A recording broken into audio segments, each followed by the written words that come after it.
아기 예수님이 탄생하신 성탄절이 있는 12월이 시작되었습니다.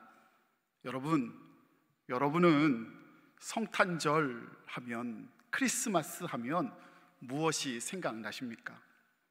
한 언론기관에서요, 기독교인들을 대상으로 성탄을 맞이해서 저 질문으로 설문을 조사했습니다. 그리고 결과가 다음과 같았습니다. 가장 먼저 생각나는 것 1위 선물이었습니다. 두 번째로 생각나는 건 뭔지 아세요? 파티였어요. 그리고 세 번째로 생각나는 건 트리였어요. 또 네 번째로 생각나는 건 산타였어요. 여러분, 다섯 번째는 캐롤이었습니다. 물론 우리 예수님도 순위 안에 있기는 하셨습니다. 바로 7위였습니다. 일곱 번째였어요. 우리는 매년 성탄을 보내며 트리를 세우고 불을 밝히고 캐롤을 부릅니다. 파티를 즐기고요, 사랑하는 사람들과 카드와 선물을 나누기도 합니다. 또 주변의 이웃과 따뜻한 온기를 나누기도 합니다. 이 모든 게 너무너무 다 귀한 일임에 분명합니다. 그러나 우리가 잊지 말아야 할 것, 무엇보다도 해야 할 것은 바로 크리스마스의 참 주인공 예수님, 그 예수님을 찬양하고 예배하는 일인 줄 믿습니다. 크리스마스 본연의 뜻, 예수님이 우리를 위해서 왜 오셨는지 그 뜻을 바로 아는 것이 중요한 줄 믿습니다. 그런 의미에서 최고의 선물 예수님이란 시리즈 설교를 시작하려고 합니다. 아기 예수님이 오심을 기다리는 대강의 절기, 최고의 선물 되신 예수님께 찬양을 드리고 참된 성탄의 의미를 바로 아는 저와 여러분 되시기를 간절히 소원합니다. 성령께서 시간 역사하셔서 우리에게, 여러분에게, 여러분의 가정 위에 은혜를 넘치도록 부어주실 줄 믿습니다. 사랑하는 성도 여러분, 예수님은요, 빛으로 우리 가운데 오셨습니다. 아멘이시죠?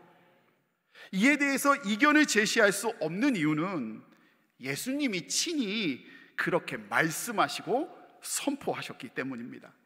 요한복음 8장 12절에 예수님이 이렇게 말씀하셨는데요, 이 말씀 우리 한 목소리로 함께 읽기를 원합니다. 함께 읽습니다. 예수께서 또 말씀하여 이르시되 나는 세상의 빛이니 나를 따르는 자는 어둠에 다니지 아니하고 생명의 빛을 얻으리라. 아멘. 나는 생명의 빛이니, 나는 세상의 빛이니 나를 따르는 자는 어둠에 다니지 아니하고 생명의 빛을 얻으리라. 이게 주님이 오신 이유예요. 근데 성경에서 어둠을 이야기할 때는요, 그 어둠이 그냥 깜깜한 상태만을 말하고 있는 것이 아니고 악, 무지를 뜻합니다.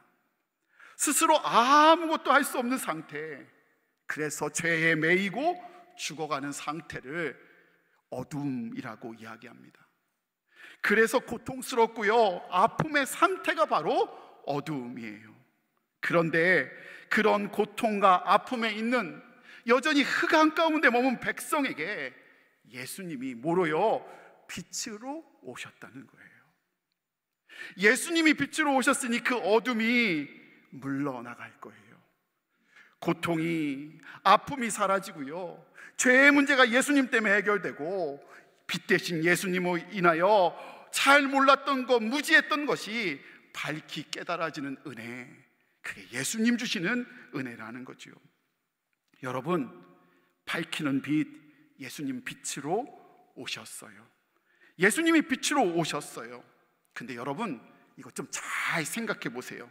사실 조금 어려운 상황인데 보니까 우리 교인들 책임이에요. 너무 잘 알아들으세요.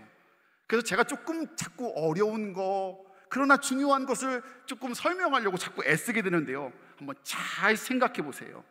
사실 어둠은요, 실존, 실체가 아니에요. 여러분 아시겠죠? 뭐냐? 엄밀히 말하면 어둠은 빛이 없는 공간이 어둠이에요. 그러니 실제로 어둠이라는 게 있는 게 아니라 빛이 없는 상황이 어둠이라는 거예요. 그러니 어둠과 빛이 싸운다, 이건 가당치도 않은 일이에요. 빛이 오면 자연스럽게 어둠은 물러가게 되어 있는 거예요. 다른 말로 나의 노력, 나의 애씀으로 어둠이 물러가는 것이 아니라는 말씀이에요. 그런데 지금껏 사람들은 어떻게 했냐? 이 어둠을요, 이 어두운 상황을요, 스스로 물리치려 애쓰며 살았어요. 똑똑한 사람들도, 힘 있는 사람들도 빠짐없이 그렇게 살았어요. 유력한 자들이 그렇게 애써서 안타깝게 또 얻은 결과는요, 전쟁, 빈부격차, 폭력, 환경 파괴듯 노력하면 할수록 어둠은 더 짙어져 갔어요.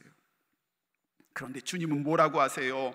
무엇하라 하라고 말씀하지 아니하시고요, 무엇해라 말씀하지 않으세요. 그냥 당신이 빛이라고 말씀하세요. 그리고서 빛이 오신다고 말씀하시며 그냥 우리는 주 안에서 그 빛 대신 주님 안에 머물면 된다는 거예요. 빛 대신 주님이 찾아올 때요, 어둠이 물러가고, 빛 대신 주님을 우리가 따를 때 우리가 생명의 빛을 누린다 말씀하십니다. 여러분, 그 은혜가 여러분 가운데 있어지시기를 원합니다. 어린 시절에 크리스마스 이브 집집마다 새벽송을 돌았습니다. 기억하시지요? 추억이 있으신 분들이 계시지요? 갔다 오면요, 성도님 가정마다 간식을 주세요. 그러면요, 그때 분들 보면 선생님들도 믿음이 대단하셨던 것 같아요. 내일 과자 봉투를 나눠줘야 되는데 과자를 안 사요. 그리고 밤새 거둔 거 가지고 밤새 또 나눠서 그 과자 봉투로 주일학교 아이들 나눠주고 했던 것 같아요. 그 시간이 얼마나 그리운지요, 오래 하려고 그래요. 교회에서 신청받아서 되는 집 찾아가서 학생부 아이들, 우리 청소년부들이 찾아가서 새벽송 받으려고 합니다. 신청하십시오. 그런데요, 기억해보니 그때 가장 많이 불렀던 찬송가가 하나 있는데, 그 찬송가가 다름 아닌 고요한 밤, 거룩한 밤이었어요. 아시지요? 그런데 어떤 목사님 설교 말씀을 듣는데요, 목사님이 이렇게 말씀하시는 거예요. 누가 이 찬송 고요한 밤 거룩한 밤 가사에 가격을 붙여놨대요. 고요한 밤 5,000원, 거룩한 밤 7,000원, 어둠에 묻힌 밤 얼마요? 3,000원. 잘하시네요. 노래에 저작권이 있는 건 알겠는데요, 찬송가에 저작권이 있나라는 생각도 들고, 그리고 하필 이렇게 가사별로 돈을 붙였나 싶어서 놀래서 유심히 살펴봤더니 사실 이 가격표는요, 길거리 군밤을 파시는 분들이 붙여놓은 가격표래요. 이제 못 알아들으신 분이 계신 것 같아요. 밤을 팔면서 고요한 밤 5,000원에 팔고요, 거룩한 밤 7,000원에 팔고요, 어둠에 묻힌 밤은 3,000원짜리인 거예요. 여러분, 사랑하는 여러분께 뭘 해도 하나님께서 여러분에게 번뜩이는 참신한 아이디어를 부어주시기를 간절히 기도합니다. 그런데 이 이야기를 잘 듣다 보니 이 군밤장소 아저씨가 뭘 알아도 알고 이렇게 말씀하신 것 같아요. 뭐가 제일 비싸요? 거룩한 밤. 뭘 알아요. 근데 저한테 이게 쿵 하고 다가왔어요. 여러분, 칠흑같이 어두운 밤, 캄캄함으로 물든 밤, 내가 아무것도 할 수 없고 내가 아무것도 할 수 없음을 인정하여 시커먼 그 밤, 예수님의 빛으로 이 땅에 오심으로 그 밤은 거룩한 밤이 되었어요. 우리가 무엇을 하고 우리가 어떻게 발구두르며 기다린다고 온 것이 아니라 빛 대신 주님이 오심으로 그 밤은 거룩한 밤이 될 수 있었던 거예요. 우리가 무엇을 해요, 무엇이 되어가 아니라 예수님이 빛으로 오신 거예요.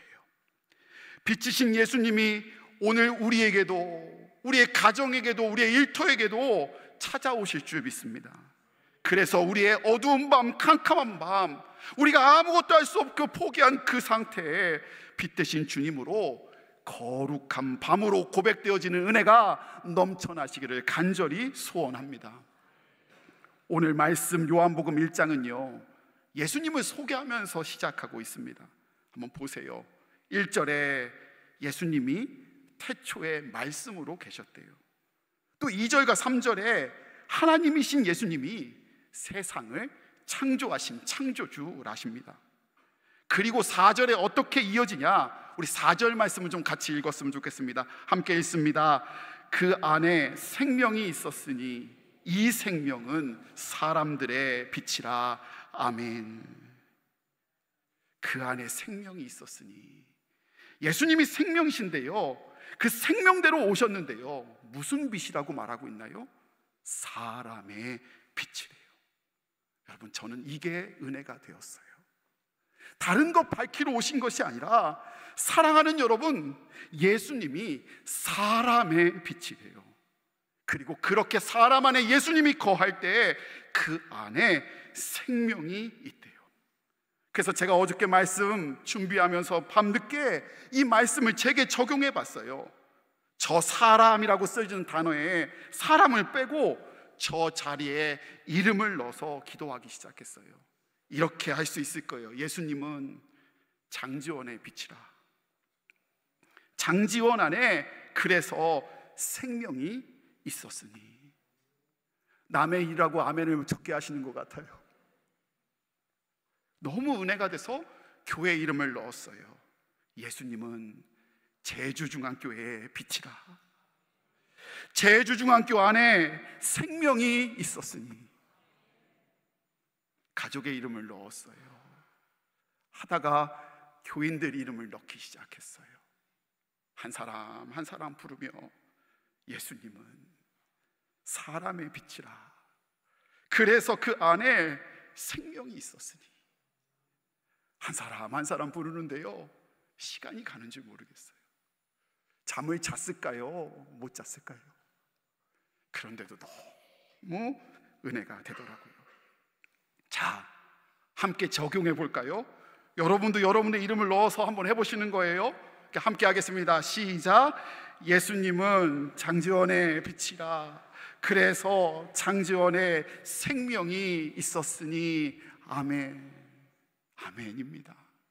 여러분 안에 주님이 빛으로 오셨을 때에 여러분 안에, 여러분 가정 안에, 여러분 직장 안에 생명이 있음을 믿습니다. 여러분 이 찬양 아세요? 슬픈 마음 있는 자, 몸과 영혼 병든 자, 누구든지 부르시오. 빛 대신 예수 이름 부르시오. 그 이름을 믿는 자, 그 이름을 부르는 자, 그가 어떤 사람이든 그는 구원 얻으리. 예수 예수 오 능력의 그 이름 예수 나 외쳐 부르네. 예수 예수 오 구원의 그 이름 예수 나 외쳐 부르네. 예수 그리스도. 아멘. 우리 주님이 우리의 빛 되신 줄 믿습니다. 우리 주님이 우리는 부족해도 내 가정에, 우리 교회에 빛 되신 줄 믿습니다. 이게 우리가 생명 넘치는 삶이 될 수 있는 기회요, 능력입니다.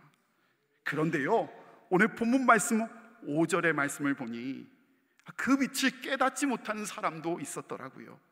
빛이 어둠의 빛이 돼 어둠이 깨닫지 못하더라. 얼마나 안타까운 이야기예요. 또 요한복음 3장 19절의 말씀을 보니 더 나아가 곧 빛이 세상에 왔으되 사람들이 자기 행위가 악함으로 빛보다 어둠을 더 사랑한 것이라. 아예 빛보다 어둠을 더 사랑하는 사람도 있더라는 거예요. 그 사람들이 다름 아닌 누구였냐? 바로 성경에 나와 있는 바리새인들과 율법학자들, 당시 종교 지도자들이었어요.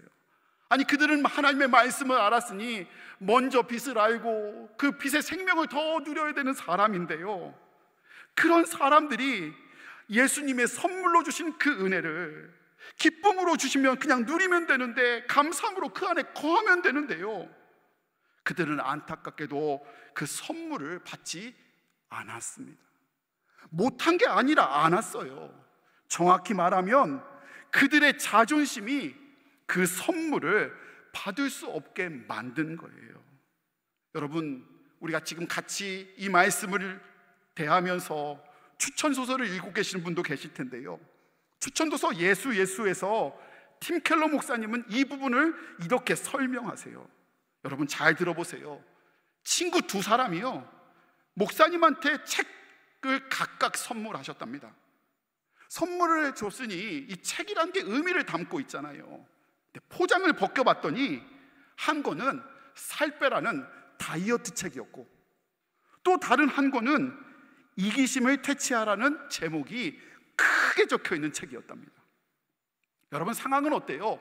선물로 두 권의 책을 받았으니 땡큐, 고마워, 잘 읽을게, 그리고 내가 이렇게 한번 살아볼게 하고 쿨하게 받아오면 되는데요, 목사님 받기가 싫더래요. 그 책 두 권 다. 왜요? 그걸 받는 순간 나는 사실 뚱뚱하고 이기적이야 라고 인정하는 꼴이 되는 거 아니에요. 무슨 얘기인지 이해되셨죠? 그거 받는 순간 나는 뚱뚱한 사람이고 나는 이기적이야 라고 인정하는 것이 되니 그 자존심 때문에 그 선물 받기가 싫었답니다. 바리새인들, 율법학자들이 딱 그런 사람들이었어요. 예수님이 빛으로 찾아오셨는데요, 예수님이 구원해 주시기 오셨는데요, 바리새인과 율법학자들이 사람들 앞에서 자기가 그 빛을 초청하고 받으려면 받는 순간 나는 어두운 사람이라고 얘기해야 되는 순간이 되는 거잖아요. 그걸 받는 순간 나는 죄인이라고 말해야 되는 순간이 되는 거잖아요. 그래서 자존심 때문에 그 은혜를, 그 선물을 받을 수 없었던 거예요. 여러분, 때론 선물을 잘 받으려면요, 자존심을 내려놔야, 자아가 깨져야 진정한 선물을 받고 누릴 수 있는 거예요. 사랑하는 제주중앙의 성도 여러분, 예수님이요, 우리에게 생명을 주시기 위해 빛으로 오셨습니다. 그런데 때론 우리는 예수님이 마치 필요 없는 사람들처럼 자존심 세우며 살아갑니다. 나 목사님 필요 없어요. 나에겐 기도가 필요 없어요. 나에겐 구원의 주님이 필요 없어요. 나 잘 살고 있거든요. 그 자존심이 우리를 신앙에 세워주는 것이 아님에도 불구하고 우리는 그 자존심으로 신앙생활할 때가 있는 거예요. 근데 그런 사람들, 예수님을 믿는다고 하면서 어떻게 살아가나? 여전히 염려하고, 여전히 걱정하고, 여전히 고통하며, 여전히 짙은 어둠 가운데 머물러 있어요. 우리 생각을, 우리 감정을 내려놓고 우리가 연약한 존재임을, 내가 짙은 어둠에 있는 자임을, 내가 죄인임을, 내가 스스로 어둠에서 나올 수 없는 존재임을 인정할 때, 주님 앞에 깨어질 때 참빛 예수님이 우리의 참 선물이며 우리의 삶을 빛으로 인도하시는 은혜를 허락해 주실 줄 믿습니다. 사랑하는 여러분, 이제 성찬을 거행합니다. 성찬을 받으며 오늘 우리 이렇게 고백하길 원합니다. 빛 대신 주님, 내가 주님을 간절히 원합니다. 주님, 주님이 필요합니다. 이 고백이 성찬 가운데 우리의 고백되기를 간절히 소원합니다.